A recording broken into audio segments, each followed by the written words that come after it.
एक बूढ़ी माँ की दर्द भरी कहानी। 3 साल हो चुके थे बेटे को अपना घर छोड़कर विदेश में बसे हुए। इन 3 सालों में बूढ़ी माँ और ज्यादा बूढ़ी हो गई थी।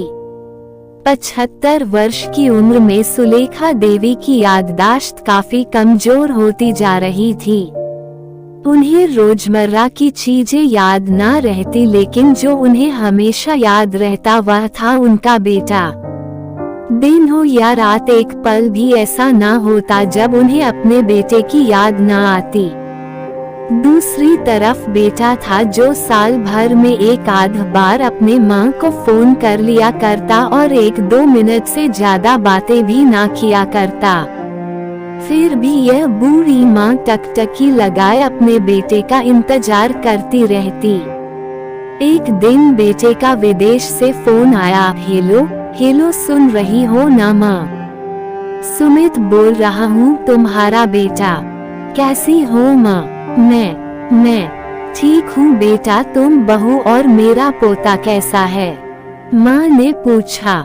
सब अच्छे हैं माँ, मैं अगले हफ्ते गांव आ रहा हूँ माँ तुम्हें लेने। अब हम सब साथ में ही लंदन में रहेंगे माँ।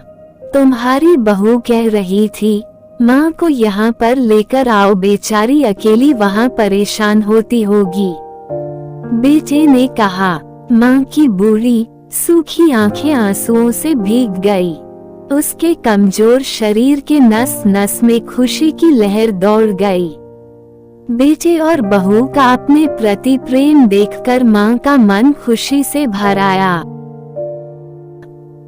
बेटे ने आगे कहा, माँ तैयार रहना माँ, मुझे ज्यादा दिन छुट्टियाँ नहीं है। जिससे जितने पैसे लेने हैं लेकर रखना, तब तक मैं प्रॉपर्टी डीलर से बात कर लेता हूँ घर के लिए। माँ ने पूछा। हाँ माँ, गांव का घर हमें बेच देना पड़ेगा।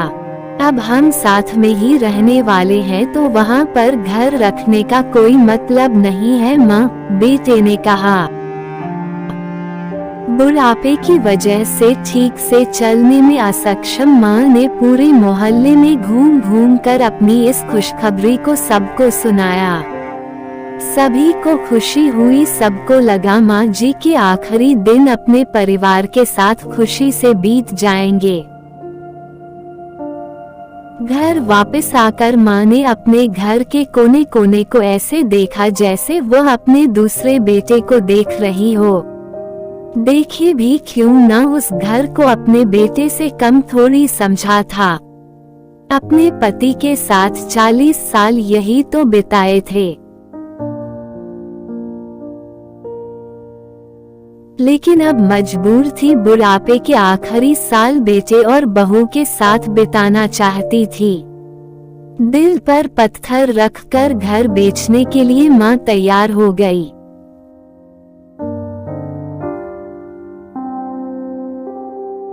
आनन फानन में बेटे ने घर को आधे दामों पर बेच दिया।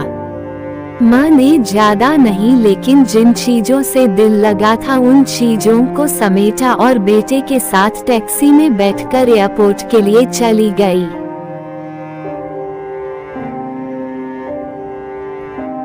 एयरपोर्ट पर आकर बेटे ने माँ से कहा, माँ तुम यहाँ बेंच पर बैठो, मैं सामान और बोर्डिंग पास की जांच करा कर आता हूँ।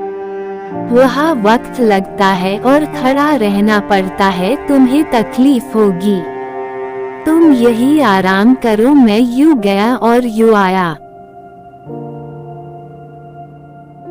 माँ बेंच पर बैठ गई और बेटा अंदर चला गया। काफी समय हो गया, बेटा वापस नहीं लौटा।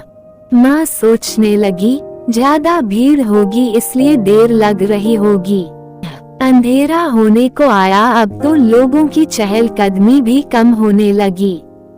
माँ को अब चिंता होने लगी। एक कर्मचारी ने आकर पूछा, किससे मिलना है माँ जी आपको? यहाँ पर क्यों बैठी है? डरती हुई आवाज में सुलेखा देवी बोली, मेरा बेटा अंदर सामान की जांच कराने गया है। लंदन जा रहे हैं हम। क्या नाम है माँ जी आपके बेटे का? कर्मचारी ने पूछा। सुमित नाम है मेरे बेटे का, सुलेखा देवी ने बताया। कर्मचारी अंदर गया और थोड़ी देर बाद बाहर लौटा।